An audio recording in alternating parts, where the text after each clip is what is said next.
पढ़ना है हमने ग्रेफाइट फर्नेस यानी कि GFAAS, graphite furnace atomic absorption spectroscopy. इसमें क्या होता है, a known amount of sample is injected into a graphite coated tube. अगर इसके सेटअप की बात करें तो हमारे पास ये एक ग्रेफाइट कोटेड ट्यूब होती है। ग्रेफाइट मीन कार्बन का allotrope, which is then heated to vaporize the sample. इसको हीट किया जाता है और सैंपल क्या हो जाता है, वेपोराइज, वेपर्स में बदल जाता है।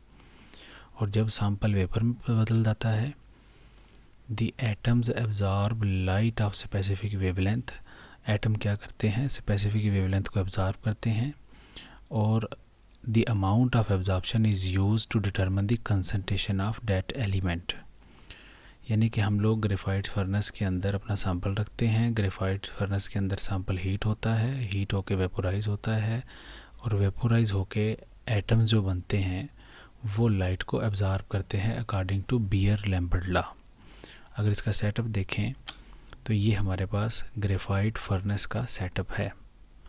अब ये हमारे पास एक स्क्वायर शेप राउंडेड ट्यूब होती है जिसके ऊपर से हम लोग सैंपल डाल सकते हैं। ये सैंपल जैसा कि हम लोग यहाँ से पुट कर सकते हैं, यहाँ से लिक्विड सैंपल पुट किया जाता है या इंजेक्ट किया जाता है सिरिंज की मदद से।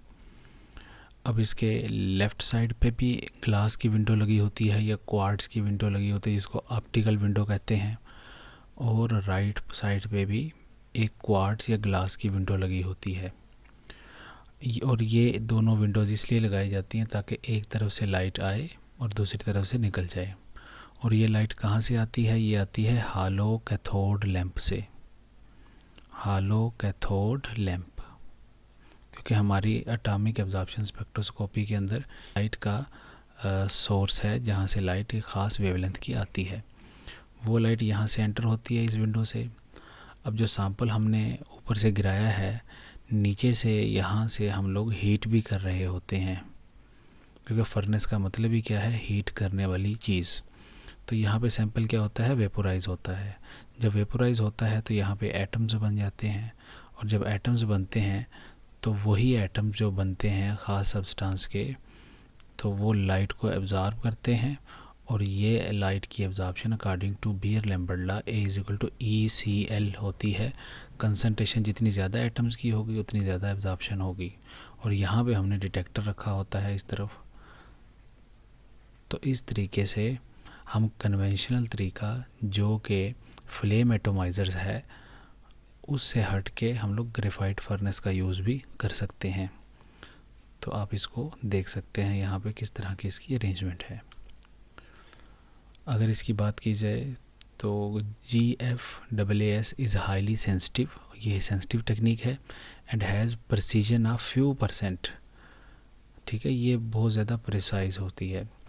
It has also lower detection limits, ये बहुत छोटी छोटी अमाउंट्स को भी डिटेक्ट कर लेती है then flame atomic absorption spectroscopy. और जो पुरानी टेक्निक थी हमारी फ्लेम वाली, उससे ये ज़्यादा अच्छी है, क्योंकि ये इसके अंदर ज़्यादा टेम्परेचर रीच किया जा सकता है हीटिंग मेटल्स के ज़रिए। यानी कि यहाँ पे हीट बहुत ज़्यादा अगर हम लोग स्ट्रांगली कर दें तो ये 3000 डिग्री C तक भी चला जाता है। तो यहाँ पे सैंपल अच्छे तरीके से वेपोराइज और एटोमाइज हो जाता है, जिसकी वजह से ये ज़्यादा सेंसिटिव है as compare to conventional flame spectroscopy से।